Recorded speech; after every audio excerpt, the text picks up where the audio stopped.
Vamos a mirar que Job va a decir lo siguiente. En resumidas cuentas, él va a decir: estoy en las manos de un juez poderoso e incomprensible. Si recordamos, hermanos, en el capítulo 8, Bildad, lo que Bildad había tratado de expresar era que Dios es justo. Y porque Dios es justo, Él no iba a retribuir con dolor y sufrimiento a alguien que sea justo, porque Dios es justo. Entonces, hermanos, Job empieza y responde: sí, yo estoy de acuerdo, en teoría eso es cierto, pero con mi caso no es cierto, eso no aplica. Yo sé que Dios es justo, pero no entiendo qué es justicia. Entonces, eso va a ser, hermanos, el resumen de todo este capítulo 9. Por eso, pues él va a decir eso: estoy en las manos de un juez. Dice, Dios es el juez. Yo quisiera como demandarlo, quiero demandar a Dios. Y cuando vayamos al tribunal me voy a encontrar de que yo lo demandé y a la vez es el juez. ¿Y cómo puedo decir algo contra este juez si es un juez poderoso? Creó todas las cosas las sostiene. ¿Cómo puedo yo apelar o decirle al juez, que es el que estoy demandando también, que se equivocó? Entonces estoy en manos de un juez poderoso y es incomprensible porque no entiendo qué es justicia. Entonces, bueno, la tierra es entregada en manos de los impíos y él cubre el rostro de sus jueces. Y si no es él, ¿quién es? ¿Dónde está? Mis días han sido ligeros, más ligeros que un correo. Huyeron sin haber visto el bien. Pasaron como nave veloz, como águila que se arroja sobre la presa. Si digo, olvidaré mi queja, cambiaré mi triste semblante y me esforzaré, entonces me turban todos mis dolores, pues sé que no me tienes por inocente. Y si soy culpable, ¿para qué trabajar en vano? Aun cuando me lave con agua de nieve y limpie mis manos con lejía, aún así me hundirás en el hoyo y hasta mis propios vestidos me aborrecerán. Dios no es un hombre como yo, para que yo le replique y comparezcamos juntos en un juicio. No hay entre nosotros un árbitro que ponga su mano sobre ambos, para que él aparte de mí su vara y su terror no me espante. Con todo, yo le hablaré sin temor, porque me consta que yo no soy así. Bueno, tal como nos pasó, hermanos, allá en Job 6 y en Job 7, lamentablemente los que dividieron las escrituras en capítulos y versículos partieron este discurso de Job en dos. Pero pues nosotros vamos a aprovechar eso para también partirlo en dos entonces. Y vamos a exponer, si Dios nos permite, hoy todo el capítulo 9. Ya, hermanos, con lo que hemos visto hasta hoy, definitivamente le damos gracias a Dios por la preservación. Él nos guarda, hermanos, de una forma incomprensible y irresistible. Porque si no fuera así, hermanos, como ya vimos la semana pasada, si Job le hubiera dado la razón a Bildad o le hubiera dado la razón a Elifaz, indirectamente Satanás era el que hubiera tenido la razón. Entonces le damos gracias a Dios por su preservación, porque Job no ha cedido frente a las erradas intervenciones de Elifaz y de Bildad hasta ahora. De todas maneras, hermanos, Job no puede aguantarse, por así decirlo, y tiene que responder. Versículo 1 dice: respondió Job y dijo, ¿sí? Dice: yo sé que esto es así. ¿Cómo se justificará el hombre delante de Dios?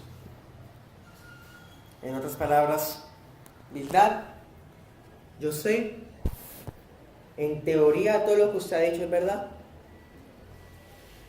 ¿Sí? Todo lo que usted me habla tiene sentido, es razonable. Yo antes creía eso. Pero, hermanos, aquí vemos algo muy importante en Job, y es el discernimiento. ¿Se acuerdan que mirábamos que lo que Bildad decía era peligroso? Fue el consejo más peligroso que hemos visto hasta hoy. Negó sola fide, negó sola gracia, aunque lo dijo de una forma razonable y de una forma bien organizadita, como para que la persona dijera, uy, sí, verdad, es cierto, usted como que tiene razón. Pero hermanos, Job tiene discernimiento suficiente para darse cuenta que el concepto de salvación que tiene Bildad es falso. Porque ¿qué está hablando Bildad? Una salvación por obras. En resumidas cuentas, ¿qué estaba diciendo Bildad? Que las obras son las que hacen que una persona sea justa. Y eso suena muy razonable, cualquiera puede decir, pero eso es verdad. Cuando uno hace buenas obras, uno se vuelve justo. No, nunca, jamás las obras han justificado a alguien, nunca jamás. Es más, usted recuerda un pasaje ya en Génesis del 14 al 15, cuando Abraham, Dios le dice, ven, sal, mira las estrellas, ¿puedes contarlas? Así será tu descendencia. ¿Y qué dice? Y creyó Abraham y fue justificado. Siempre, siempre, siempre la justificación es por solo fe, no es por obras.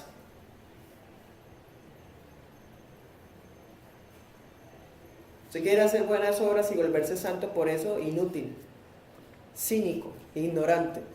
Todas las obras que una persona quiera hacer sin la fe son basura, son suciedad maloliente.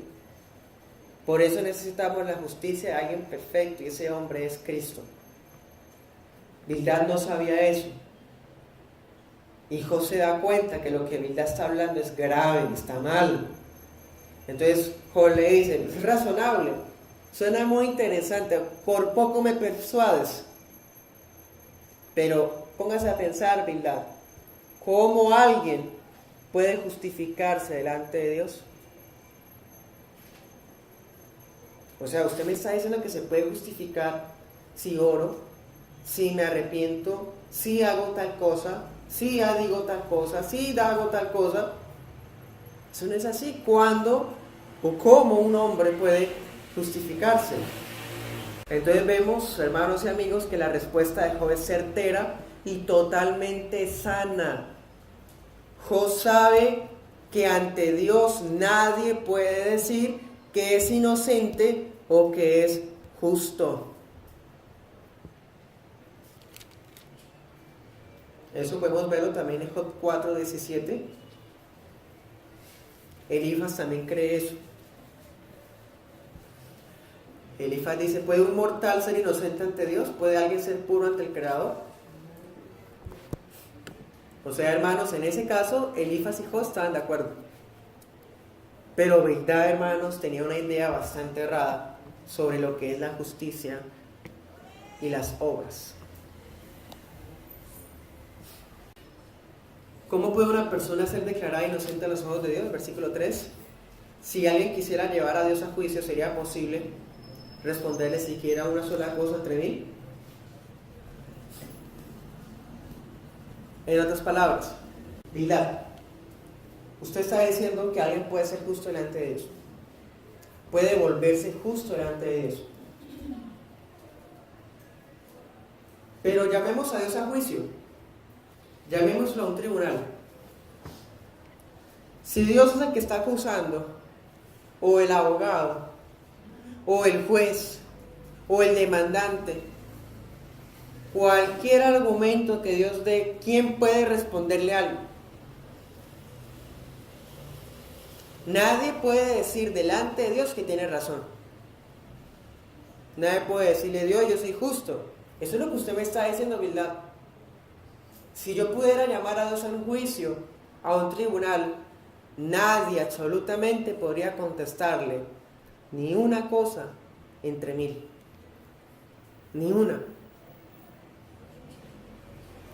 Hermanos, ahí vemos la reverencia que Job tiene ante el Señor. ¿Usted se acuerda cuando al final del libro Dios se va a aparecer y Dios le hace preguntas, hermanos, y definitivamente Job no le puede responder ninguna cosa entre 1000. Porque, hermanos, ¿quién puede ponerse a argumentar delante de Dios? ¿Quién puede ponerse como a dar un discurso a Dios para convencerlo de decir que Él está equivocado y tiene razón? Eso es algo, hermanos, que no existe. Entonces, Job, en el capítulo 9, dice: si yo quisiera discutir con Él, no podría responderle nada. Él es sabio de corazón. O sea, la sabiduría habita en Él. Él es el dueño de la sabiduría. Y además, es poderoso en fuerzas. Ese atributo, el atributo del poder de Dios, va a ser el atributo que Job se va a concentrar. Y va a hablarnos de eso desde el versículo 4 hasta todo el capítulo, hermanos, definitivamente. ¿Sí? Entonces él empieza como a dar un breve discurso de lo que sabe acerca de Dios. ¿Qué sabe Job de Dios? Yo sé que Dios es sabio de corazón. Bueno, pero también sé que Él es poderoso. Hablemos un poquito, hermanos, sobre lo que significa que Dios sea sabio de corazón. Miremos, por ejemplo, 12:13, dice: la verdadera sabiduría y el poder se encuentran en Dios. Miren que esos atributos, el de la sabiduría y el del poder, siempre van juntos, por lo menos en el libro de Job. ¿Sí? Miremos otro pasaje, Job 28:23. Dice: únicamente Dios entiende el camino a la sabiduría. Él sabe dónde se puede encontrar. Entonces, hermanos, usted se acuerda también al final del libro, Job va a decir: de oídas te había oído, pero ahora mis ojos te ven. O sea, yo antes pensaba que te conocía y que sabía mucho de ti, pero ahora que conozco esto de tu palabra, me doy cuenta que era una persona totalmente ignorante. ¿Sí? Entonces, hermanos, allá en Job 9, Job nos está hablando de lo poquito que en ese momento sabe de Dios. ¿Qué sabe Job de Dios? Que Él es sabio. Segundo, que es poderoso. Y se detiene en ese atributo para resaltar que Él es impotente ante Dios. Porque si Dios es sabio, pero Él es poderosísimo, cualquier hermano ante Él es impotente. No puede, hermano, ni alzar la cabeza, ni decir nada, ni alzar la mano para opinar. Nadie puede resistir su fuerza. Versículo 4 dice: Dios es tan sabio y tan poderoso, ¿quién lo ha desafiado alguna vez con éxito? O sea, si alguien se atreve a resistir a Dios, a llevarle la contraria a Dios, ¿puede a esa persona irle bien después? No. Como lo leíamos a la luz de Santiago, en el capítulo 4 dice: Dios resiste a los soberbios y le da gracia a los humildes. ¿Alguna vez alguien que se haya levantado a darle batalla a Dios ha podido mantenerse en pie? Basta, hermanos, con que uno recuerde la historia cuántas veces han habido hombres arrogantes y soberbios que han desafiado a Dios. Usted y yo sabemos que siempre terminan mal. Entonces nunca jamás nadie insolente que se atreva a imponer su voluntad pecadora contra el Dios soberano puede irle bien. Versículo 5 dice: Él mueve las montañas. O sea, a partir del versículo 5 él empieza a hablar de ese poder del que se está haciendo referencia. Entonces, Él es sabio, sí, pero quiero concentrarme a hablar del poder. ¿Quién puede desafiar a Dios? Nadie. Versículo 5, es más, Él mueve las montañas sin previo aviso. O sea, Él no se pone, hermanos, como a avisar o a decir lo que va a hacer cuando montañas son movidas, Él no le pide explicación o permiso a las personas. Porque hubo un derrumbe en tal lugar, sabían personas. Hermanos, cuando Dios trastorna las montañas, lo hace sin previo aviso. Y la gente pregunta, ¿quién fue? El soberano poderoso. No pide permiso, hermanos, a nadie. Entonces, el poder de Dios, del que Job está hablando, Job dice, se deja ver en la manifestación de su furor. Cuando Dios tiene furor, cuando Dios se aira contra alguien, ¿quién puede detenerlo? Es más, Él puede arrancar los montes. 6. Puede remover tierras. Puede hacer temblar la tierra. Versículo 7. Puede ordenarle al sol que no salga. Lo que está queriendo decir ahí es de que Dios puede hacer que un día quede totalmente oscuro y gris. Y puede estar haciendo referencia a los eclipses solares. Que pues para ese tiempo un eclipse solar era algo terrible. Porque no tenía la explicación astronómica que nosotros tenemos. Entonces dice, Dios puede ordenar al sol que no salga. Puede hacer que las estrellas dejen de brillar. Pensemos, hermanos, en los tiempos de guerra, cuando todo era lleno de neblina, de oscuridad, de nubes, ni la luna, ni el sol, ni las estrellas se podían ver. Job dice, eso lo hace Dios. Y todas esas cosas los hace sin previo aviso, sin permiso de nadie. Es más, dice en el versículo 8, Él solo extendió los cielos. Ahí vemos el atributo de la soledad de Dios. Él es solo, Él es libérrimo. O sea, Él es independiente, no depende de nadie más. No necesitó la colaboración de alguien más, ni tampoco requirió de herramientas para hacer las cosas. Dice, Él solo extendió los cielos, marcha sobre las olas del mar. Entonces, hermanos, Él está describiendo todo esto, ¿por qué? Porque Él quiere decir, estoy en manos de un juez poderoso. Si este es el juez que yo tengo y este juez está en contra mía, no tengo nada que hacer. Estoy perdido, no tengo esperanza. Vamos a las escrituras en el Salmo 104:2. Dice, Señor mi Dios, te has envuelto en un manto de luz. Despliegas la cortina de estrellas de los cielos. Es lo que Job está diciendo, Él solo extiende los cielos. Como si fuera una cortina, como si fuera una tela que Él extiende, hermanos. Es una figura bastante maravillosa la que emplea. Podemos imaginarnos cuando está la tarde, empieza a oscurecerse, uno ve a lo lejos la luna y empieza uno a ver, hermanos, una que otra estrella, y vemos cómo la noche se va acercando de esa manera. Vamos a Isaías 40:22. Dios está sentado sobre el círculo de la tierra, sus moradores son como langostas. Él extiende los cielos como una cortina, los despliega como una tienda para morar. Es lo mismo. Job, David y ahora Isaías. En otras palabras, no necesita la ayuda de nadie. Solito, hermanos.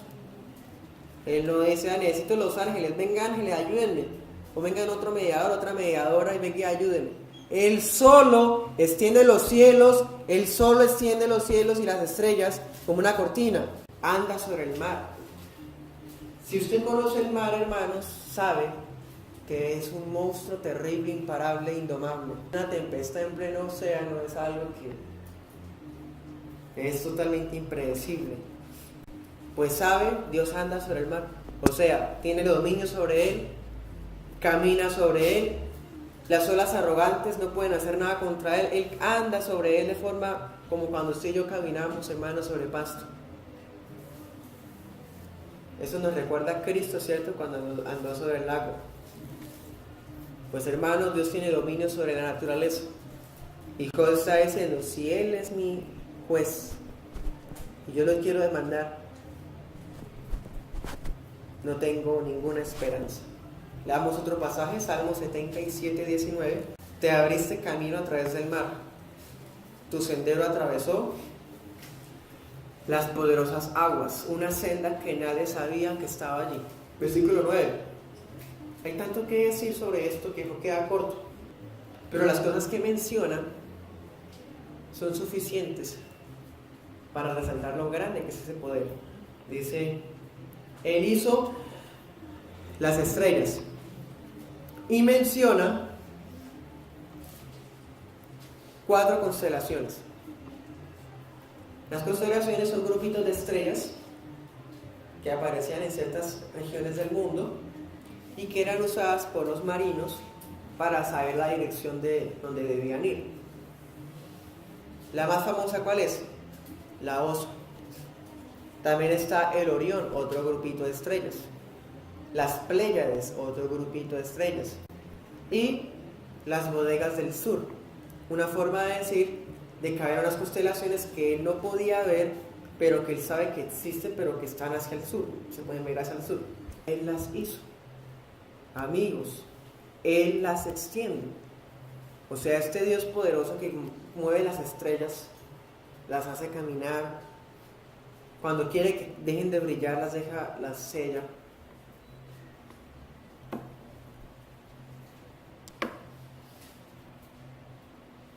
Dice,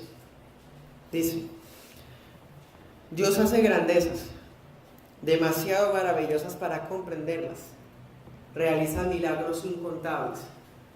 O sea, Él hace cosas grandes, incomprensibles, son muchas. Eso, hermanos, lo había dicho Elifas también en Job 5:9. Dice, Dios hace grandezas, demasiado maravillosas para comprenderlas, realiza milagros incontables. Job cita las palabras de Elifas. O sea, Elifas y Job tienen muchas cosas en común, hermanos. Por lo menos en la doctrina del hombre, en la doctrina de Dios.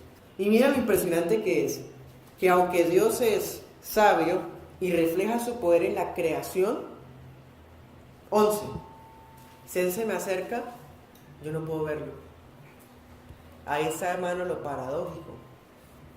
Todo esto lo hace Él. Y es impresionante, terrible, impactante, colosal. Pero si Él camina delante de mí, yo no lo veo. Si se mueve, no lo veo pasar. Aunque pase frente a mí, ni lo advertiré. ¿Sí? Recordemos, cuando habló de los montes, ¿qué dijo? Dios arranca los montes, los trastorna, sin que sepan cómo ni quién, ¿se acuerdan? Job está diciendo eso, yo he sido así. A mí me ha pasado eso, yo estaba todo bien, pero en mi prosperidad, en mi seguridad, y no sé ni cómo ni quién, porque no lo vi, no fue algo que yo me di cuenta cómo lo hizo, pero ahora estoy aquí en la ruina total, destruido en todo lo que tenía. ¿Cómo fue? No tengo ni idea, no lo vi. Así como los montes son trastornados sin previo aviso, ni saben la manera en cómo los son trastornados, así me pasó a mí. No sé en qué momento fue toda esta situación, aunque sí sé que provino de la mano de Dios. 12. Si Él arrebata, ¿quién podrá hacerlo restituir? En otras palabras, si Él le quita algo a alguien, hermanos, si Él le quita la vida a alguien, ¿quién puede decirle a Dios, devuélvamela? Devuélvame lo que me quitó, devuélvamelo. Nadie, hermanos, nadie, mis amigos. Si Dios arrebata, nadie puede hacer que Él restituya, nadie. Ni siquiera nadie puede cuestionar lo que hace. ¿Por qué lo hace? ¿Qué haces? No, lo que pasa es que yo iba a hacer eso, ¿me deja? Dios nunca, hermanos, actúa así porque Dios.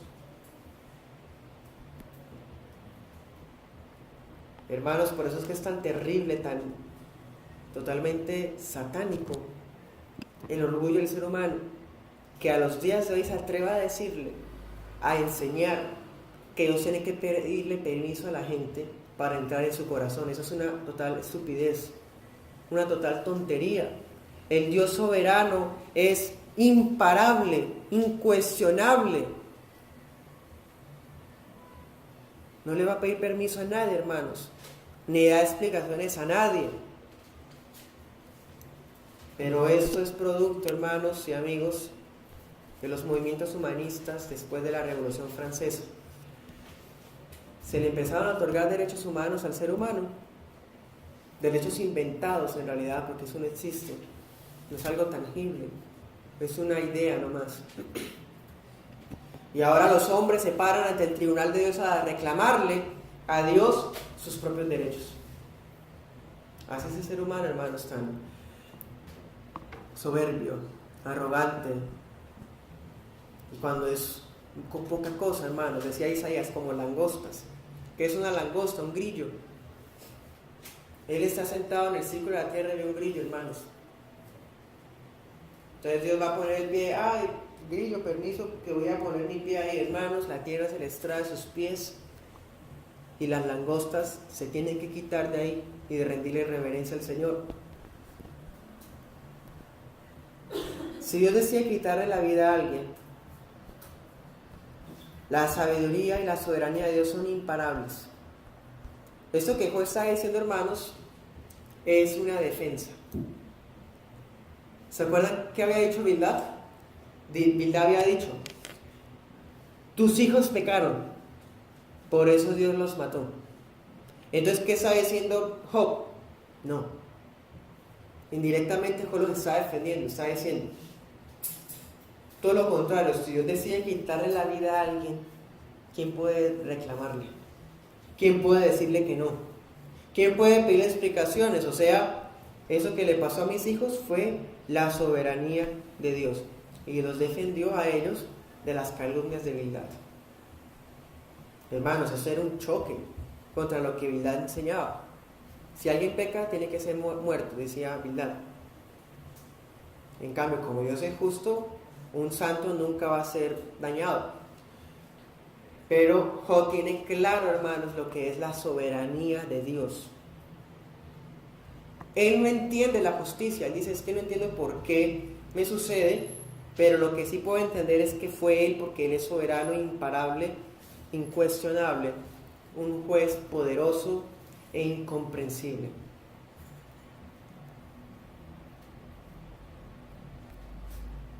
Versículo 13.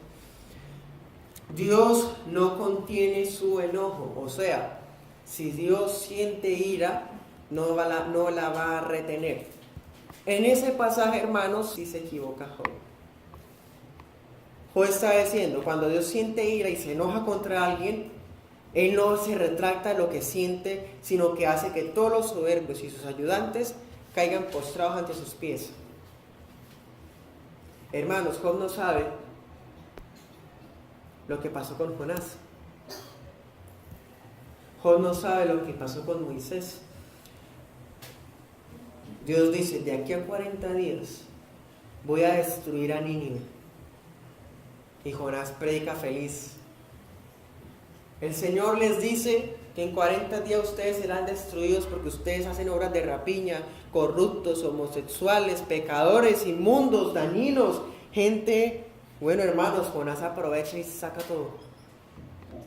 En 40 días serán destruidos. Cuando los de Nínive escuchan esa prédica, hermanos, se arrepienten. No tuvieron que escuchar muchas prédicas expositivas, fue con una sola. Se rasgan las vestiduras, se sientan en ceniza y se humillan y le piden perdón a Dios. Y Dios le dice a Jonás, los perdono, me retracto. Se retractó, hermanos. Nínive era una ciudad sanguinaria, era terrible. Si miramos la historia, hermanos, Asiria, el imperio de Asiria era un imperio totalmente malvado, inhumano. Pero la gracia de Dios es escandalosa. Y si el pecado del hombre es algo bajo, horrible y escandaloso, pues la gracia de Dios es más alta, más terrible y más escandalosa. Y los perdona Dios y se retracta de lo que iba a hacer. Con Moisés, cuando hacen el becerro, Dios dice, fue muy rápido que esta gente se apartó de mí. Moisés, quítese de aquí, y en un momento mi ira los va a consumir. Y Moisés se tira al piso y le dice, Señor, ¿pero qué dirán los egipcios? Por amor de tu nombre, no lo hagas. Y el Señor dice, no lo voy a hacer entonces. Me retracto. En cambio, Job está diciendo que cuando Dios siente ira, hermanos, es imparable. Eso que Job está diciendo es una forma de expresar lo que él siente. Él dice, es que si Dios me hace esto porque yo pequé, ¿por qué no simplemente me perdonó? Eso quiere decir que cuando Dios se enoja, nadie lo puede detener. Esa es la mentalidad de Job, porque él habla de una forma subjetiva, basada en su propia situación, y no puede ver más allá de lo que le está pasando. De todas maneras, nosotros, hermanos, tenemos más claridad sobre la forma de ser del Señor, porque tenemos la revelación completa en las Escrituras. Las intervenciones de Bildad eran bastante peligrosas, herejes, bien intencionadas, pero como las intenciones aquí no cuentan, las cosas que este hombre había dicho eran sandeces, eran mentiras, eran engaños y filosofía facilista. Entonces, hermanos, Job no se queda callado porque no quiere controvertir. Él tiene que responder porque tiene que callar en la boca a una persona insensata que está hablando mentiras. Entonces, hermanos, Job responde porque como él es hijo de Dios, tiene discernimiento suficiente para saber que lo que le están diciendo es falso y viene de Satanás. No se calla la boca, sino que con la misma palabra, hermanos, refuta todo lo que Bildad está diciendo. Versículo 16. Aunque lo llamara y él me respondiera, dudo que me preste atención. Job continúa, hermanos, él dice que está en un tribunal. Y en ese tribunal hay un juez, que el juez ya lo condenó y él no sabe por qué. Y entonces él quiere demandar al juez. Pero ese juez, hermanos, es muy poderoso y no tiene ningún solo argumento en la demanda, no tiene nada que decir contra ese juez. Entonces él dice, es que aunque yo lo llamara, lo único que podría decirle es, por favor, tenga misericordia de mí. ¿Sí? Es más, si yo lo llamo y él me responde, no sería para darme lo que le pido. Es más, si es que me prestara atención, de todas maneras, no se retractaría de su ira. Eso es lo que Job está expresando. O sea, no hay nada que yo pueda decirle como para hacer que Dios se abstenga o me retire la vara de corrección que me está implantando, y mucho menos me va a dar una explicación de por qué esto me está pasando. ¿Sí? Versículo 17. De por sí ya es mucho con solamente tener su atención. Yo sé que él me está escuchando, pero que me responda y me dé lo que le estoy pidiendo, lo dudo mucho. Como les decía, hermanos, esta intervención que hace Job en este punto está basada en la ignorancia, lo cual es normal en ese tiempo. ¿Se acuerdan cuando Amós le pide al Señor que no ejecute los juicios por medio de fuego? Y Dios dice, bueno, esta vez no lo voy a hacer. O sea, Job desconoce el hecho de que Dios sea capaz de abstenerse de su ira. Él piensa que cuando Dios desata su ira es algo incontenible y que ya ni vuelta atrás. Por eso es que él pide morir. Entonces, no me da lo que le estoy pidiendo, que es morir. Y ya es mucho con solamente tener su atención, porque es un juez altísimo, poderoso, incomprensible, antes que me está escuchando. Pues hermanos, en ese puntico sí tiene razón. Él es bueno, hermanos, y como dice Salmo 8, lo cual él no conoce, y otro salmo también, ya es mucho de ver que Dios se rebaja al inclinar sus oídos, hermanos, a nuestro clamor. Eso ya es mucho, muchísimo. Pero eso resalta su gracia y su misericordia, la cual Job todavía no conoce plenamente. Allá en el versículo 17, Job dice, hermanos, unas palabras bastante fuertes, que eso es lo que motiva que los amigos siempre estén contestando. Le dice al final, vez tras vez me hieres sin causa. O sea, en otras palabras, verdad, usted me habla de justicia, no sé qué es eso. Porque él me está hiriendo sin motivo alguno, yo no le hago un motivo, yo soy inocente. Entonces, hermanos, es algo complicado para los amigos entender eso, porque ellos dicen que todo lo que pasa, el malo recibe lo malo, y como Dios es justo, nunca le dará lo malo en bueno. Y eso es lo que Job está hablando. Entonces, en este versículo, Job atribuye directamente a Dios la causa de su tribulación. Y dice: Dios se ha convertido para mí como si fuera una tempestad, como si fuera una tormenta que donde pasa, arrasa y tumba todo. Así ha sido conmigo. ¿Y por qué? No sé, no tiene causas. Ha aumentado mis heridas sin motivo. Versículo 18. No me concede ni un momento recobrar el aliento, sino que me ha llenado de amargas tristezas. Eso es lo que había expresado Job en el 7:19. ¿Se acuerdan cuando decía: Señor, ¿por qué no me dejas en paz? Por lo menos para tragar saliva un rato. O sea, quítame por un instante este juicio por el que estoy pasando, por lo menos un instante para consolarme un rato. Un momento nomás. Versículo 19, Job dice: si yo llamo a juicio a Dios y yo no lo puedo ver y trasciende el universo, ¿quién lo va a notificar de la demanda?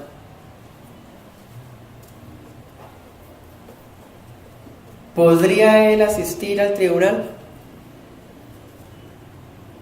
¿Sí? Y bueno, pensemos que vaya. ¿Puedo decirle algo? Nadie se puede autojustificar delante de Dios. Versículos 20 al 21. Si alguien se atreviera a autojustificarse delante de Dios, la boca de esa misma persona sería su primer testigo en la contra.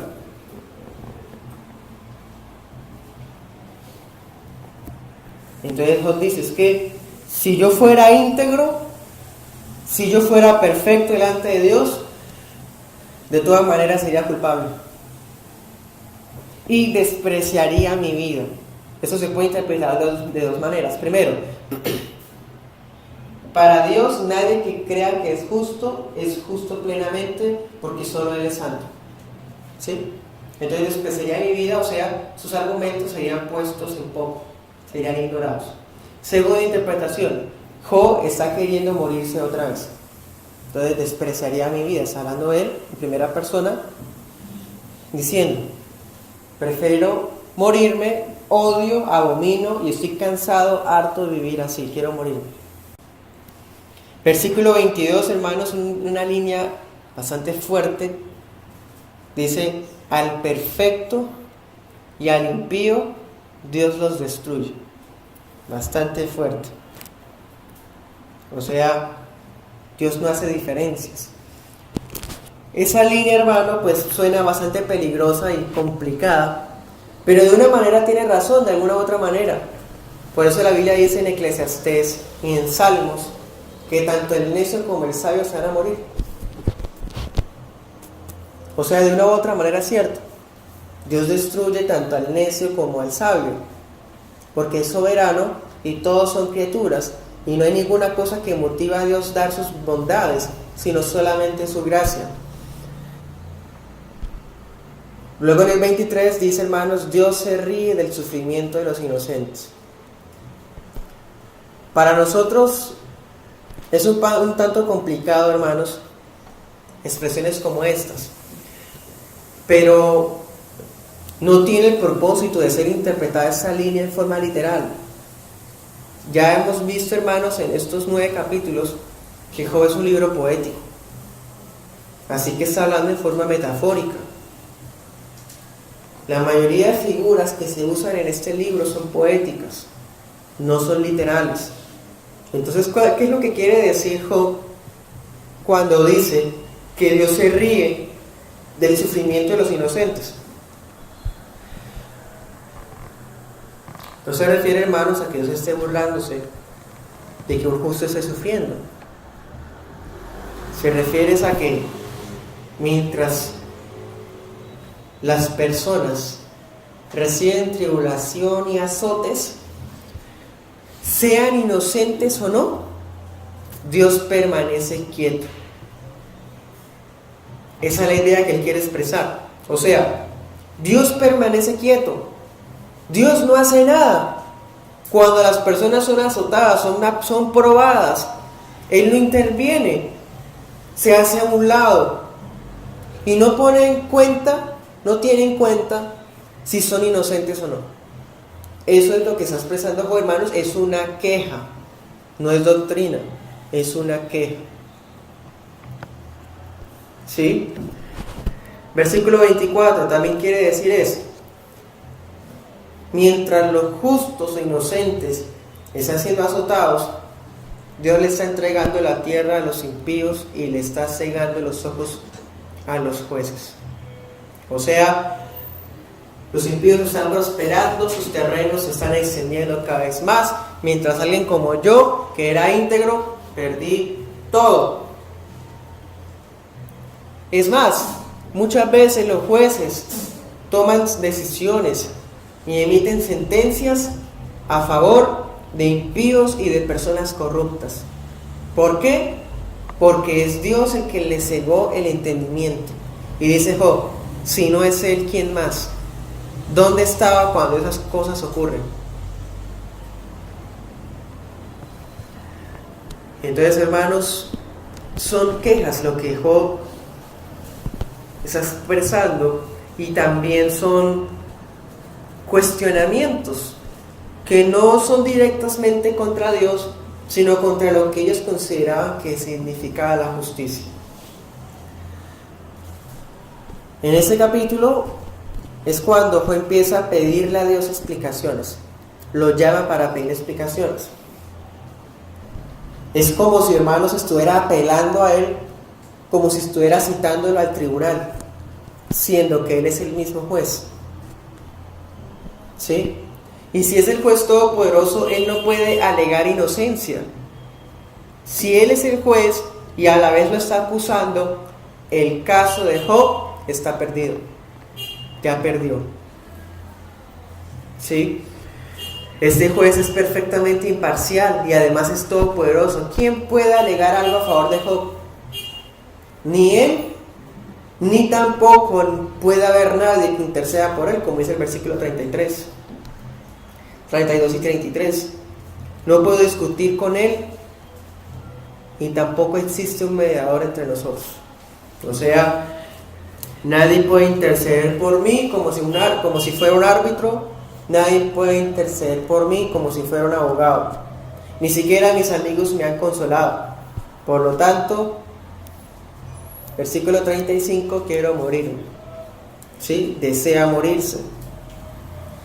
Vemos, hermanos, que lo que Job está expresando son las mismas ideas de los capítulos anteriores. Por ejemplo, en el versículo 25, los días de él pasan tan rápido como un corredor de correos, como un barco egipcio y como un águila cazadora. Son los tres elementos que él usa. Ustedes se acuerdan en el capítulo 7, versículos 6 al 7, que él había dicho, mis días pasan como la lanzadera de un telar. 7, como un suspiro. En el capítulo 9 expresa las mismas ideas, pero usa esos tres elementos. Un corredor, o sea, la persona que llevaba los correos, hermanos, correo certificado a pie, ¿sí? Esa velocidad, mis días pasan así de rápido, como un barco egipcio, y como un águila que está cazando, hermanos, cuando el águila baja por sus presas muy rápido. Y él, hermanos, pasa de esa manera su vida sin que vea el bien. Esa frase, ¿qué significa? Dice en el 25, sin que mis ojos vean el bien. ¿Será que el juez está siendo ingrato y desagradecido por todos los años que vivió en prosperidad? Es que él dice, si yo era íntegro y perfecto, se supone que lo que yo debía recibir era ¿qué? El bien. Yo debía recibir el bien. Siempre se me tenía que retribuir a mí lo bueno de acuerdo a lo que yo pensaba que eran así las cosas. Pero cuando dice mis ojos no vieron el bien, significa que no recibió lo que se supone que debía recibir de acuerdo a su integridad, de acuerdo al principio de retribución que él creía y que los amigos le están recalcando tanto. ¿Sí? Versos 27 y 28. Si él trata de sentarse, hermanos, e ignorar la situación, como decir, no está pasando nada, voy a pensar en otra cosa, voy a olvidar mis quejas. Apenas él trata de hacer eso, Dios hace que le vengan dolores. O sea, no tiene ningún momento de descanso, ni siquiera, hermanos, para imaginar que todo está bien. Por eso es que él decía, déjame tragar saliva un rato, por un instante, reposar de esto. ¿Por qué? Porque no me tienes por inocente. Ya emitiste sentencia contra mí, soy culpable. Versículo 29. Y si soy culpable, no tiene sentido que siga luchando. Aunque me lavara las manos con jabón, aunque me lavara con lejía, con lo mejor para quedar blanco, aún así el juicio de Dios me va a hundir cada vez más. Eso está en 30-31. Dios no es un hombre, hermanos. Este versículo también es muy importante. Ustedes sabían que una de las ideas de los mormones, de esa secta salida del infierno, una de las ideas de esa secta es que Dios es un hombre. Versículo 32 dice, Dios no es un hombre, Dios no es mortal como yo. Por eso no puedo discutir con Él, no podría llamarlo, Él no puede venir aquí delante de mí, porque no es un hombre. Eclesiastés 6:10. Se sabe lo que es un hombre, que no puede contender con quien es más poderoso que él. Entonces, si un ser humano, hermanos, no pudiera contender ni siquiera con otro ser humano que esté en una posición más alta que él, como para reclamarle, mucho menos podrá contender con Dios, siendo que no es un hombre. ¿Sí? Recordemos, en Números dice, Dios no es hombre para mentir, ni hijo de hombre para arrepentirse. No es un hombre, Dios es espíritu y su naturaleza es altísima. Entonces Dios no puede llamarlo a tribunal, no puede demandarlo, no puede llamarlo a conciliación, no puede ser justificado por sus propias fuerzas. Si así fuera, versículos 32 al 35, de pronto quitaría la disciplina de encima mío. Pero como sé que así no va a pasar, voy a insistir en hablar, porque Él sabe que yo no soy culpable de nada. Eso es lo que le expresa, hermanos, en el 35. De todas maneras, no puedo con mis propias fuerzas. Podría hablar sin temor, pero yo sé que yo no soy así. Soy inocente. Por eso tengo que explayarme, tengo que hablar, expresar lo que siento, que sé que me está escuchando, aunque no me responda. Yo sé, hermanos y amigos, que muchas de las líneas que acabamos de leer son difíciles de comprender para nosotros hoy día, ya que pues Job se expresa de una forma bastante poética. Además, usted tiene que partir de algo. Job está hablando ¿cómo? Él está expresando lo que siente desde la perspectiva en donde él está. Si usted conoce la historia del libro de Job, usted sabe que en este momento Job está en la ruina total, está destruido, sus hijos se murieron, sus bienes fueron destruidos, sus bienes fueron robados, sus bienes ya no están, él está enfermo, tiene una enfermedad que hace que su piel se caiga a pedazos y está solo rascándose con un plato porque está en la pobreza absoluta. Entonces, en el capítulo 10 que acabamos de leer, él expresa sus sentimientos de esa manera.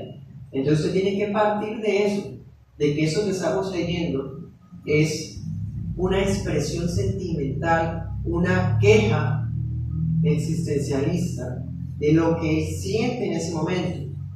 Sería bastante caprichoso que alguna persona como nosotros hoy día se atreviera a coger un capítulo de estos y decírselo a Dios de esa manera, cuando es obvio que ninguno de los que estamos aquí hemos pasado por lo que hemos pasado. Entonces, en este capítulo que vamos a leer, o vamos a estudiar, pues, verso por verso, en resumido, lo que vamos a hablar es lo siguiente. Job no entiende por qué está en la situación en la que está. Bueno, esta mañana terminábamos el capítulo 9 de Job, y la semana pasada también lo mirábamos, Job 9. En Job 9, Job le responde a Bildad. Resulta, hermanos y amigos, que Job se encuentra en esa situación solo, y hay unos amigos que vienen desde lejos para visitarlo y para consolarlo. Son 3 amigos. En ese punto solamente ha hablado uno, que se llama Elifaz, y el otro se llama Bildad. Todavía falta que hable el tercero, pero eso lo vamos a ver la otra semana, si Dios nos permite y vivimos. El caso, hermanos, es que los amigos vinieron ¿a qué? A consolarlo. Pero en vez de consolarlo, lo que hacen es censurarlo, empiezan a decirle: lo que tú estás pasando es porque tú pecaste. Tus hijos fue Dios el que los mató porque eran impíos. Hijo, hermanos, ¿cómo puede defenderse si no tiene absolutamente nada? Y pareciera que todo fuera usado en su contra. De todas maneras, él se aferra a su inocencia. Y él dice: no sé qué es lo que está sucediendo. Yo pensaba que a los buenos Dios le daba lo bueno y a los malos le pasaba lo malo, pero yo soy inocente, entonces no entiendo por qué todo esto malo me está ocurriendo. Entonces el capítulo 10 de Job y el 9 es lo que le responde Job a Bildad. Sino que, como ya les he dicho antes, lamentablemente los que dividieron la Biblia en capítulos partieron en dos este discurso, cuando en realidad es uno solo. Pero bueno, entonces en ese capítulo, hermanos y amigos, miremos el versículo 1. Dice: estoy harto de mi vida.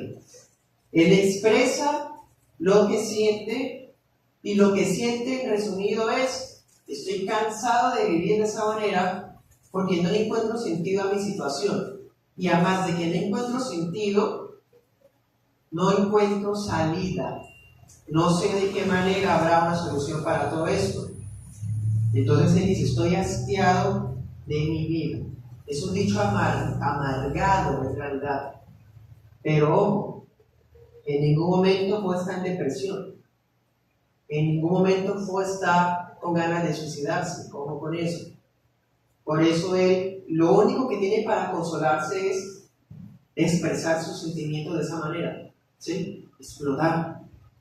Y se los dice al Señor. Esas palabras que ella había dicho de que está hastiado de la vida, la podemos encontrar en Job 7:11.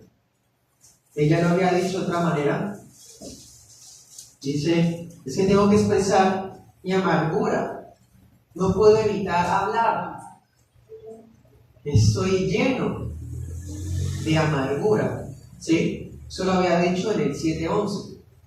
Y en el 9:21, que fue lo que mirábamos esta mañana, también él había dicho: soy inocente, aunque no marca ninguna diferencia, de todas maneras estoy mal, desprecio mi vida. ¿Sí? En el 10:1 lo dice de una forma más escueta, dice: estoy harto, estoy hastiado de esta situación. Recordemos que a este punto han pasado meses, o sea, por lo mínimo han pasado, hermanos, más de 61 días en esa situación. Mínimo. ¿Sí? Porque él habla de meses, eso ya lo estudiábamos en los capítulos anteriores. Bueno, no es, hermanos, de que esté pasando un problema, el mismo día empieza a quejarse, a querer morirse. O no, hermanos, es que él haya sido el causante de sus problemas y quiera morirse. No, es que él no sabe por qué ocurren los problemas si él era justo, él era íntegro, era una persona intachable. Era una persona santa y piadosa. Por eso son las quejas. Por eso, hermanos, no podemos atrevernos de una forma grosera a coger el libro de Job y de decir que tenemos derecho a quejarnos y decir que queremos morirnos por decisiones que usted tomó mal en su vida, entonces quiere morirse porque así hacía Job. No, señor.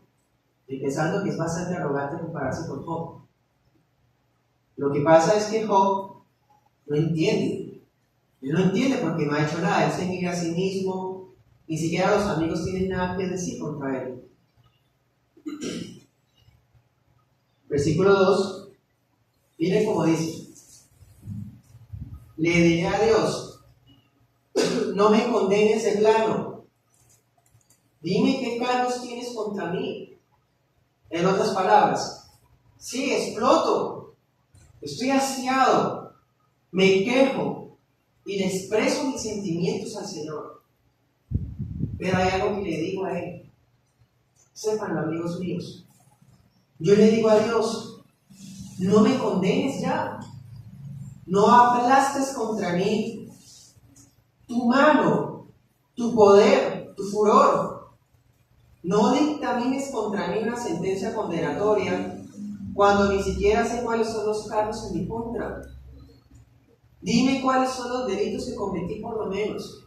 Hazme entender qué fue lo que hice, hermanos. Es una queja maravillosa, reverente y también bastante sincera. Porque no solamente exclama sus quejas a los amigos, se las dice al Señor. ¿Sí? Si él ha caído en las manos de un juez poderoso, un juez incomprensible, lo único que Job puede hacer es que rogar piedad. Rogar piedad, no puede decir más. ¿Sí? Entonces, en vez de ser condenado así de plano, él le dice al Señor, le ruega que por lo menos le permita entender la causa de su condena. ¿Sabe cuáles son los cargos en su contra? Hermanos, estas líneas son bastante sentimentales y ojalá cuando leyéramos la Biblia pudiéramos percibir los sentimientos que emanan de ahí y no simplemente leer por leer. Entonces, esa es una de las razones por las cuales los lectores modernos se tropiezan con versículos como este y no saben qué decir. ¿Cuántas veces, hermanos y amigos, hay predicadores que usan a Job o predican de Job 10? Hermanos, muchas veces es por la pereza y la negligencia de estudiar y entender, de meterse, hermanos, ahí y poder percibir el aroma de la palabra y ver el esqueleto, hermanos, la forma, el cuerpo que tiene el mensaje que Dios quiere darnos. Debemos aprender a leer las Escrituras con reverencia y no como si estuviéramos leyendo una notificación o un mensaje de WhatsApp.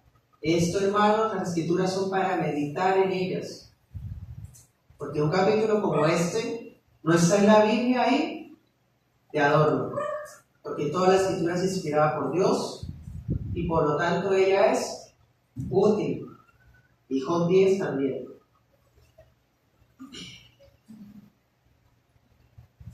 Otra cosa, hermanos y amigos, que es bastante extraña para nosotros,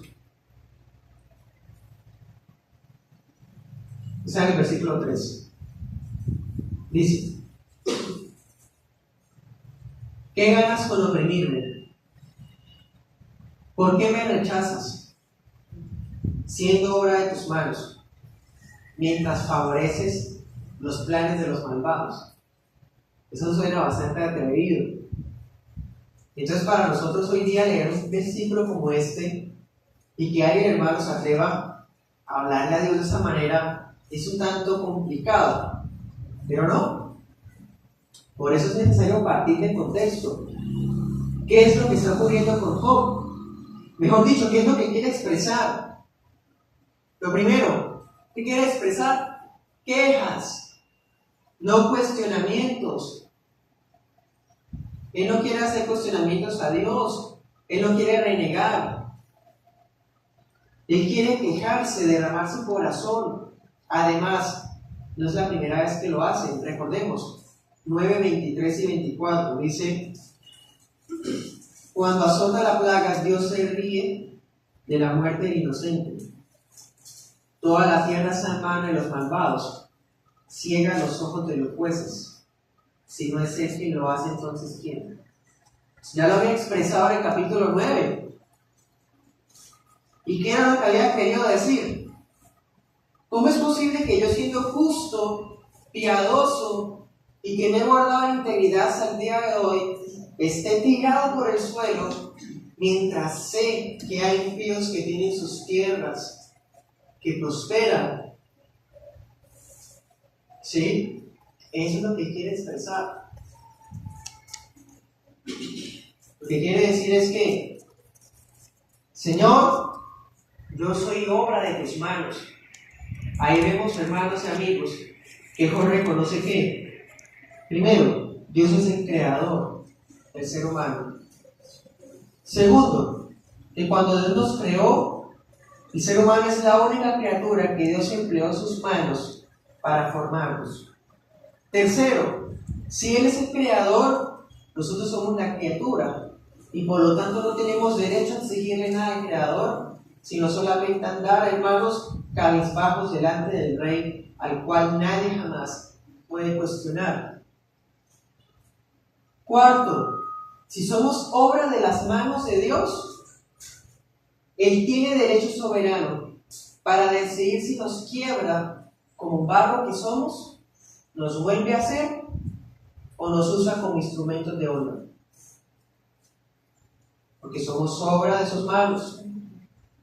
Quinto, si somos obras de sus manos, alguien como Job dice eso, quiere decir que Dios preservará a lo que es obra de sus manos. En otras palabras, si usted y yo somos hijos de Dios, si hemos sido formados por las manos de Dios y hemos nacido en reo, el Señor mismo nos va a preservar. Con la misma mano con la que nos formó en el vientre de nuestra madre, será la misma mano que nos va a proteger en toda nuestra vida.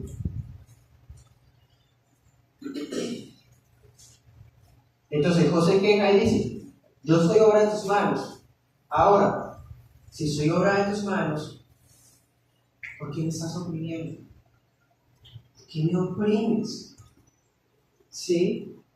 Mientras hay tantos impíos que están intactos, prosperando. Salmo 138, Jehová cumplirá su propósito en mí, tu misericordia, Jehová, es para siempre. No desampares la obra de tus manos. Está hablando de los mismos términos de los que estaba hablando Job. ¿Sí? En otras palabras, si somos obras de las manos de Dios, Dios no nos va a desamparar. ¿Qué es desamparar? Desamparar, hermanos, en ese contexto sería como abandonarnos y dejarnos ahí, dejarnos hacer lo que nuestro libre albedrío le da la gana hacer.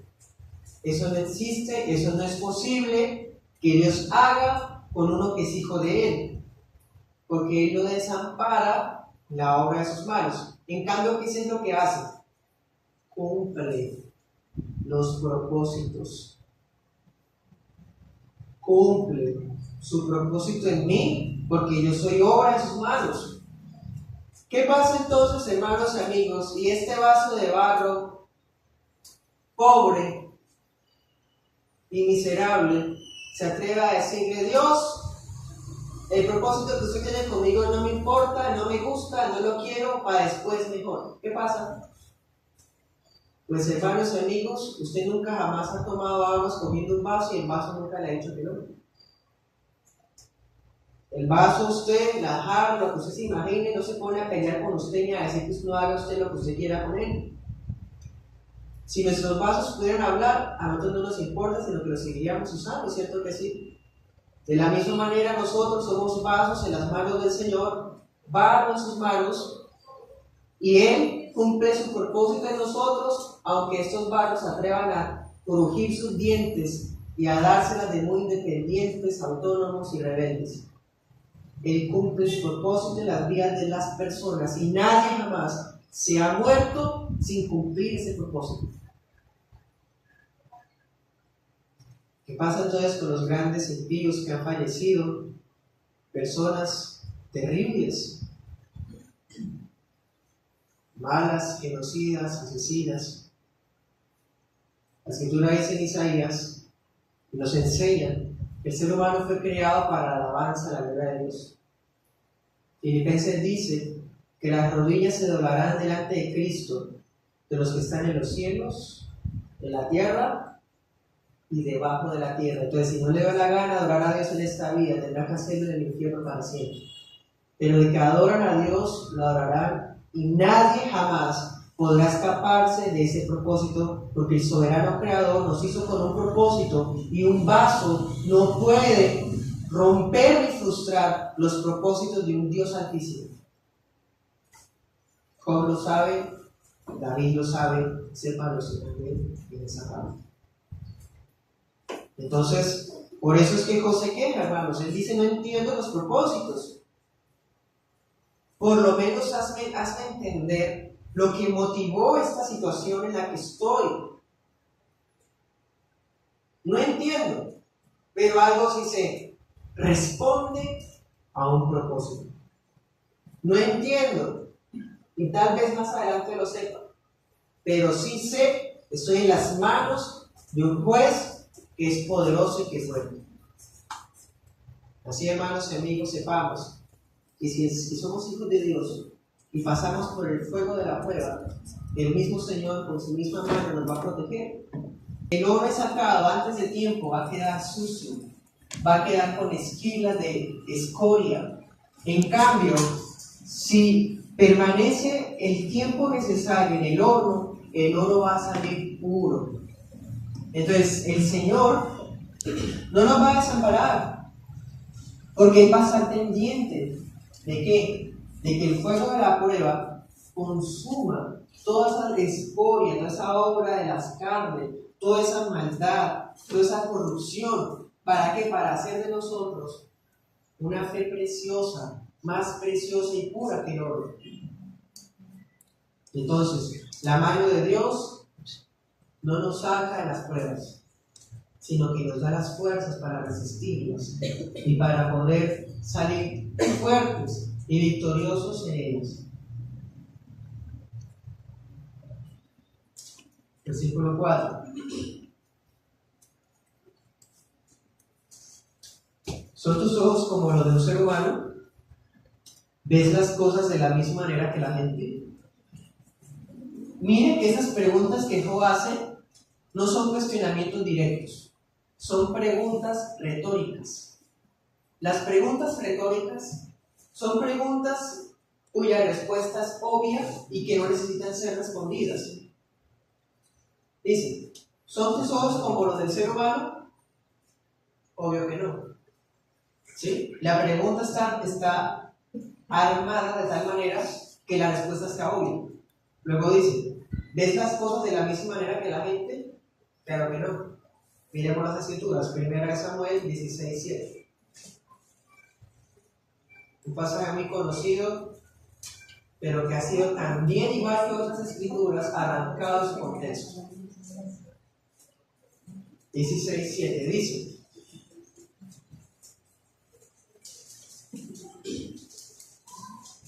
el Señor le dijo a Samuel: no juzgues por su apariencia o por su estatura, porque yo lo he rechazado. El Señor no ve las cosas de la manera en que tú las ves. La gente juzga por las apariencias, pero el Señor mira el corazón. Entonces, hermanos y amigos, las preguntas de Job ya tienen respuesta en las escrituras. Aunque no pretende que sean respondidas, él sabe que Dios no tiene ojos de carne. Él sabe que Dios ve las cosas de una forma más, hermanos, infinitamente perfectas, que como las vemos usted y yo.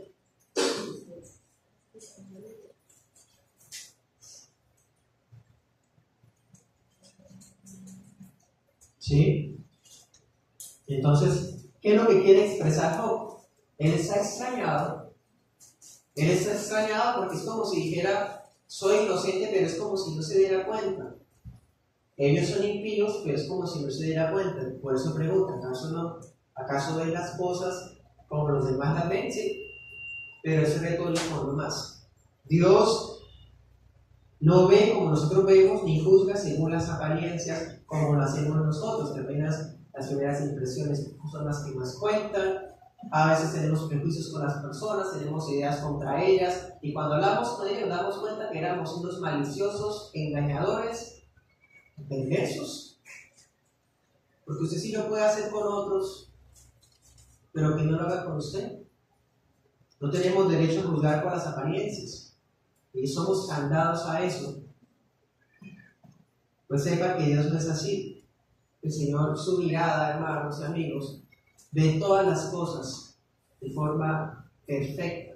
Tanto así que la Biblia dice en el Salmo 139 que para Dios la noche y el día son igual de claros.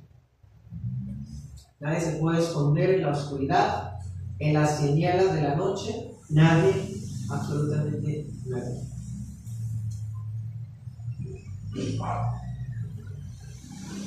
Sí, dice: ¿dura tu vida lo mismo que la nuestra? Versículo 6. ¿Tienes que apurarte a descubrir mi culpa? Miren que él expresa sus preguntas de una forma poética. Y otra vez, son preguntas retóricas, porque es obvio que Dios no es mortal. Los años de Dios no tienen fin. ¿Sí?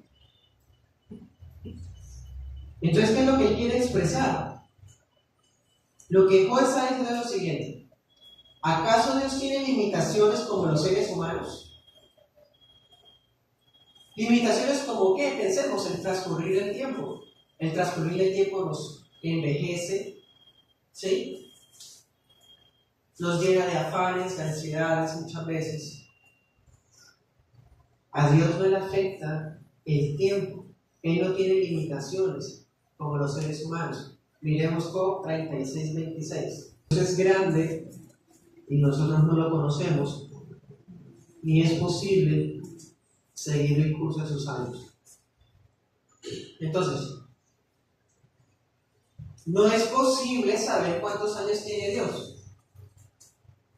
Y es que es absurdo e infantil uno decir que Dios es un viejito. No se puede pensar de esa manera, porque Dios trasciende el universo y por lo tanto a Él no le afecta el tiempo. Dios es eterno, siempre ha estado, siempre ha existido, siempre ha vivido. Él es eterno, es decir, no tiene principio, no tiene final. Entonces, a Dios no le afecta el transcurrir del tiempo, ni tampoco cada año que pasa se vuelve más sabio, porque Él es sapientísimo. Él es lo máximo del conocimiento. Nunca aprende nada, ya lo sabe todo. Nunca conoce nada, nunca se sorprende de nada. Todo Él ya lo conoce, porque Él es excelso, altísimo, omnisciente. Entonces, ¿acaso Dios es mortal? ¿Cómo? No. Y claro que Dios sabe que no. Entonces, ¿qué es lo que Él expresa? Versículo 6. Me tiene en el suelo hasta el punto de que estoy hastiado de mi vida. Pareciera que los años de Él tuvieran límite porque me está atacando con afán. Eso es lo que Él quiere expresar. O sea, Señor, ¿acaso tienes algún límite de tiempo? Porque parece que tienes afán en descubrir mi pecado. Parece que tuvieras afán en destruirme. Eso es lo que Él quiere expresar. ¿Sí? Parece que me estás aplastando con mucho afán. Eso es lo que Él expresa entonces. Además, como ya sabe que Dios no es un hombre, y mucho menos lo afecta a las cosas que a los hombres nos afectan. Miremos 9:32. Dice: Dios no es hombre como yo para que yo le replique. ¿Sí? No es un hombre. ¿Quién está hablando ahí? Job. Ya saben, las preguntas son retóricas. Versículo 7 de nuestro capítulo de hoy dice: aunque sabes que no soy culpable, no hay quien me rescate de tus manos. En este versículo 7, hermanos y amigos, Job expresa el hecho de él estar aferrado a su inocencia. Él dice, estoy hastiado de males, tengo amargada mi alma. No entiendo cuáles son las causas de mi condena. Pero de todas maneras, aunque yo diga que soy inocente, no hay nadie que me pueda librar de tu mano. Efectivamente así es. De todas maneras, no hay nadie que pueda librar de las manos de Dios a otra persona. No es posible. Si Dios envía su juicio, su ira, su disciplina contra alguien, nadie puede salvar a esa persona de eso. Entonces, hermanos y amigos, si nadie puede ser librado de las manos de Dios, ¿cómo se atreven hoy día a hablar los humanistas a decir que los seres humanos pueden decidir cuándo aceptar a Dios y cuándo no? Eso es una contradicción. Si nadie puede librarse de las manos de Dios, ¿puede acaso un barro, un vaso, hermanos, decidir no servirle a Dios? No. Si nadie puede librar de las manos de Dios de su ira, mucho menos y de la misma manera, nadie puede ser librado de los regalos que Él da, de su gracia, de su salvación, de su bondad. ¿Nadie es salvado de la ira? Nadie. Pero tampoco nadie es salvado o nadie es librado de que Dios lo salve. O sí unas cosas y otras no. Qué conveniente. Nadie puede ser librado de las manos del Señor. Es una idea que Él ha expresado muchas veces. Por ejemplo, miremos por 9:21. Dice, soy inocente para mí, pero no marca ninguna diferencia. O sea, Señor, yo soy inocente, tú sabes que así es. Pero me estás tratando de tal manera que pareciera que no hay diferencia entre si fuera justo o si fuera impío. Versículo 12 de 9:12 dice, si Dios le arrebata la vida a alguien, ¿quién podrá detenerlo? ¿Quién se atreve a preguntarle qué estás haciendo? Son preguntas retóricas que la respuesta obvia es nadie. Entonces, lo que Job está expresando es, yo quiero demandar a Dios. Pero cuando lo demando y le pido que me diga las razones, me doy cuenta que Él es el que demando y a la vez es mi juez. No tengo nada que replicarle. Entonces, aunque me considero limpio, aunque yo mismo no soy impío y yo sé que Él lo sabe, no tengo escapatoria de su juicio. Si el juez sabio y todopoderoso considera impío a alguien, ¿quién puede escaparse de su juicio condenatorio? Nadie. Entonces Job dice, yo sé que no lo soy, no soy impío. Versículo 7, sabes que no soy culpable, pero de todas maneras nadie me puede rescatar de tus manos. ¿Sí? Yo soy inocente y Señor, tú sabes que yo soy justo. Bueno, versículos 8 y 9. Me formaste con tus manos, ahora me destruyes por completo, me hiciste del polvo, me harás volver tan pronto al polvo.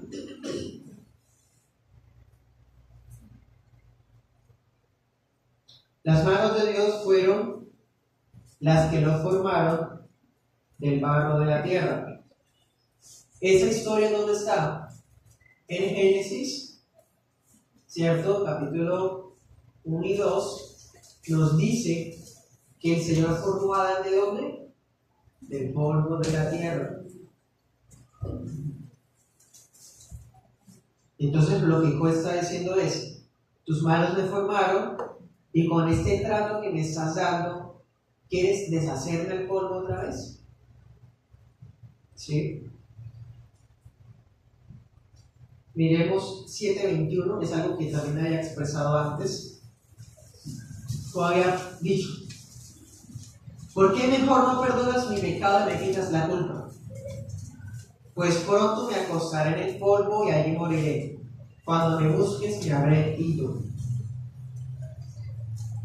¿Sí? O sea, en resumidas cuentas, hasta este punto lo que Dios está diciendo es: estoy hastiado de vivir, no entiendo por qué he sido pasado por este juicio, pero veo que Dios tiene afán en destruirme, en convertirme en polvo otra vez. ¿Y quién me podrá rescatar de eso? Nadie. Eso es lo que ha dicho Job hasta ahora en Job 10. Vamos a las escrituras, Salmo 119, 73. Tus manos me hicieron y me formaron. Hazme entender y aprenderé tus mandamientos.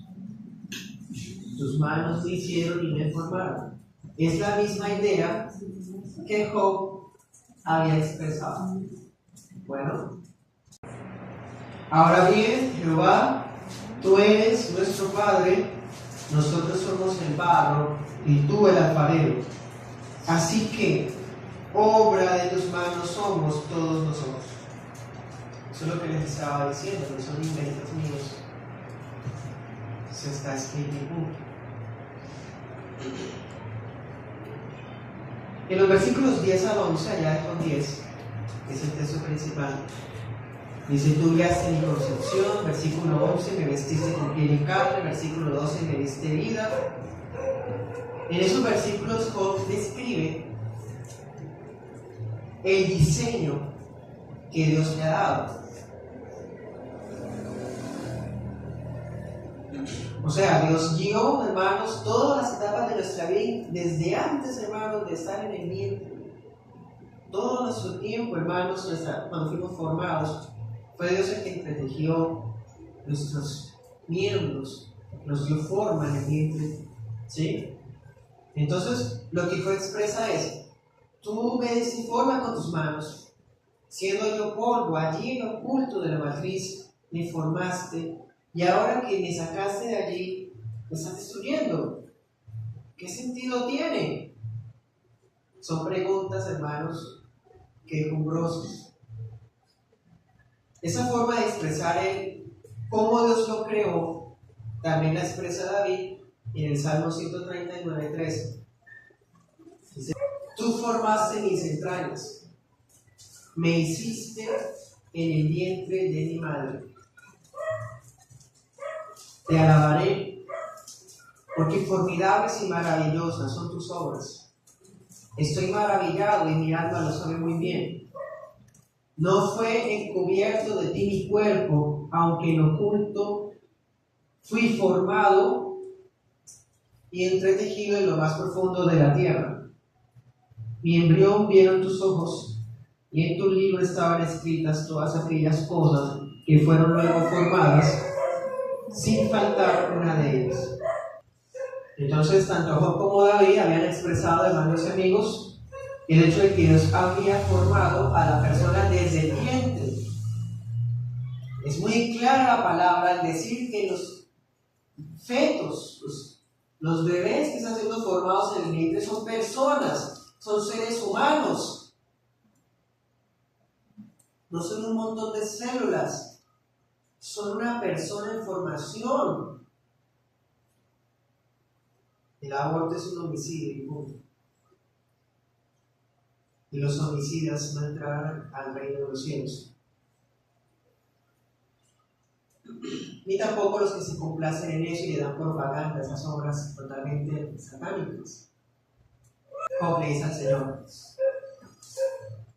sin embargo, tu verdadero motivo, tu verdadera intención era vigilarme, y si cometía pecado, no perdonarme.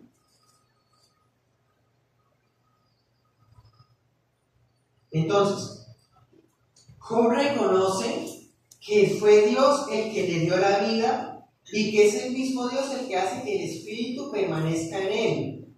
¿Sí?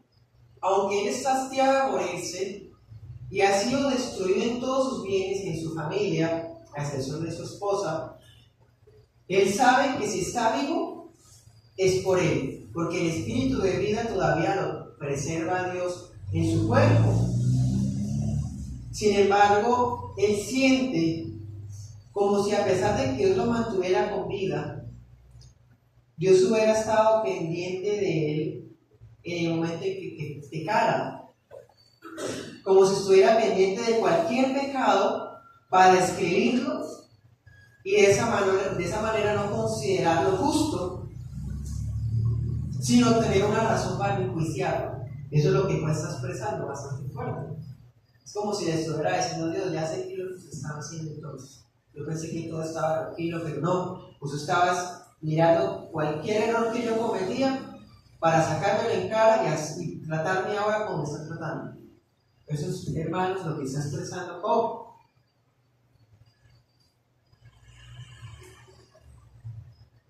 ¿Sí? En otras palabras, sé que no me consideras inocente. No me consideras inocente. No hay escapatoria. Versículos 15 y 17. Dice: si soy culpable, ay de mí. Efectivamente, si hay, hermanos, amigos, es considerado culpable o pecador delante de Dios, ¿quién puede rescatarlo? Pues, hermanos y amigos, sepan que usted y yo éramos esos culpables, pecadores, que teníamos una sentencia de muerte que ya tenía que ser ejecutada, pero alguien se paró en medio como un mediador, como un árbitro, como un sustituto perfecto, y tomó esa sentencia de condenación encima de sí mismo. Ese es Cristo. Entonces Job dice: no tengo escape, si soy malo, soy un miserable indigno de piedad. Ya no tengo escapatoria. Así éramos nosotros, culpables, indignos, pecadores, y nunca, jamás, ninguno tendríamos el escape ni la excusa para reclamar que éramos inocentes o que éramos justos. Nadie jamás puede atreverse a decir: Dios, usted se equivocó, yo era bueno. No. Es más, la característica número uno de los pecadores, de las personas que no han nacido de nuevo, son las que se creen buenas. Son las que se creen buenas personas, que lo hacen todo bien.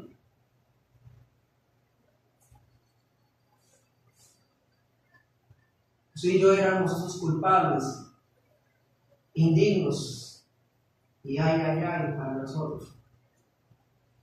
Pero a Dios, como el justo, esa sentencia que teníamos que pagar nosotros, Cristo viene y la toma a Él, porque alguien tenía que pagarla. Porque si Dios es justo, Él no va a tener por inocente al culpable. Dios nunca tiene por inocente al culpable. O sea, Dios no es como esas mamás alcahuetas, que porque es su hijo querido, perdona todo lo malo que hizo en su vida. No, señores, Dios no es así. Dios nunca tiene por inocente al culpable, jamás. Alguien tiene que pagar, y la Escritura dice: la paga el pecado, esa muerte. Por eso es que fuera de Jesucristo no hay vida, no hay salvación. Solamente en Cristo Jesús se encuentra la salvación.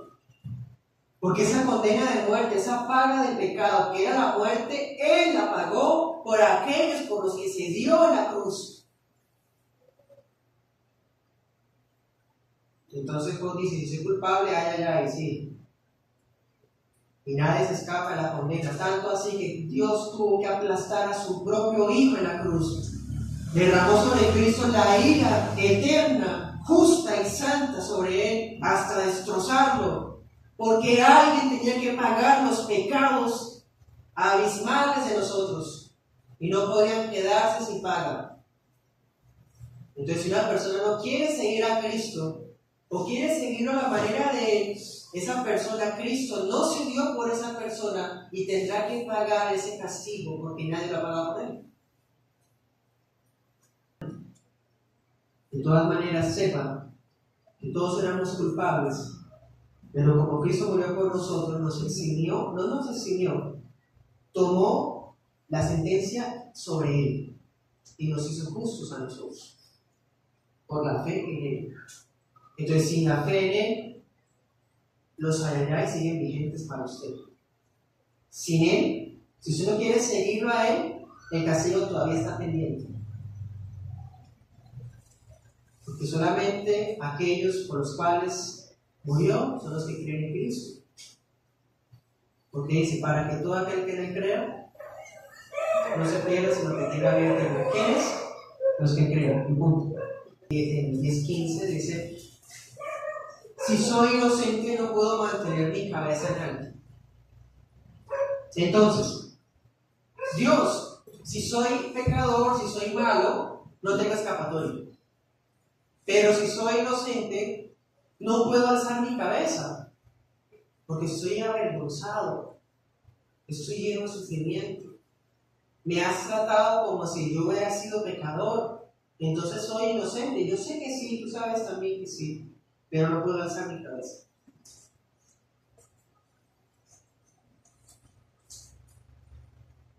Dice, y si mantengo mi cabeza en alto, entonces tú me persigues como león. Ahí vemos otra vez cómo se expresa poéticamente. No significa que yo sea un león. Si me está diciendo es, me siento como si cuando quiero olvidarme de los problemas, cuando quiero olvidarme de esa situación, tú haces que los dolores vengan a mí otra vez, como lo leíamos en la mañana en el capítulo 9. Sé que no soy pecador, pero no puedo alzar mi cabeza y cuando lo hago, siento que te apareces como si fueras un león cazando y vienes y te arrebatas y me destrozas y me haces maravillas conmigo. O sea, hermanos, lo desgarra totalmente. Es una forma de expresar lo que siente, lo que está viviendo. Despliegas contra mí tu poder imponente. Es lo que está diciendo Job. O sea, si soy malo, no soy digno de piedad, pero si soy justo, como en realidad lo soy, me siento tan avergonzado que no puedo alzar la cabeza. Y si la alzara para olvidarme de la aflicción que tengo, tú estás pendiente para casarme y no dejarme alzar la cabeza. O sea, en otras palabras, no habría ni un solo instante en el que Job no sintiera dolor, no sintiera pesadumbre o no sintiera sufrimiento. ¿Por qué? Pues sí, ya sabemos a estas alturas en el capítulo 10 que era porque Job era una prueba para Satanás de que los que son escogidos, nada los puede arrebatar de las manos de Dios. Entonces, si Satanás había dicho que Job lo iba a renegar, Dios permite que Job pase lo peor y sin descanso en ningún momento para probar a Satanás que sus hijos nunca jamás se van a apartar de él, nunca jamás van a renegar de él y nunca jamás van a desear apartarse del Señor. Pues como ya lo miramos, Job prefiere morirse antes que ser infiel al Señor. ¿Sí? Versículos 18 y 19. Entonces él dice, entonces, ¿por qué me sacaste del vientre de mi madre? 19. Sería como si nunca hubiera existido. 20. Me quedan pocos días, déjame en paz. Es lo que está diciendo. No me deja en ningún momento descansar del dolor, por lo menos de un instante, déjeme en paz. Eso lo había expresado en Job 7, 16 y 19. Eso ya lo estudiamos. ¿Sí? Ese tipo de pasajes es por eso que no les gusta predicar a las personas. A las sectas no les gusta exponerlos. Porque tiran por el piso, el pedestal en donde ponen al ser humano.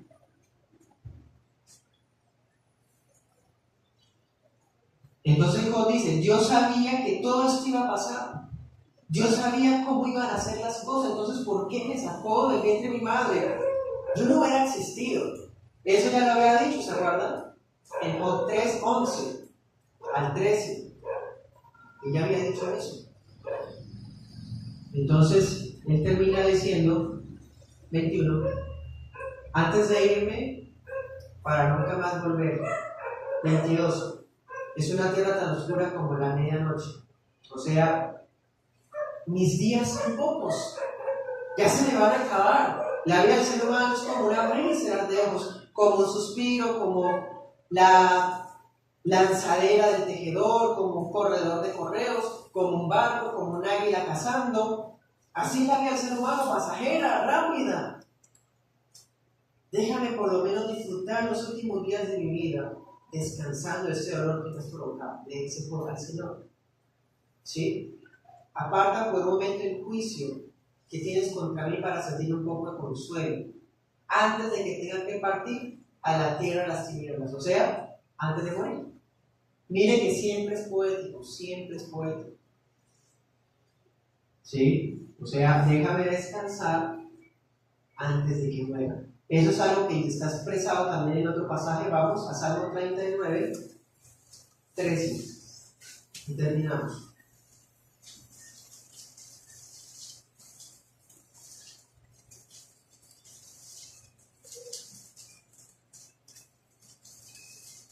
Vamos a leerlo desde el 12.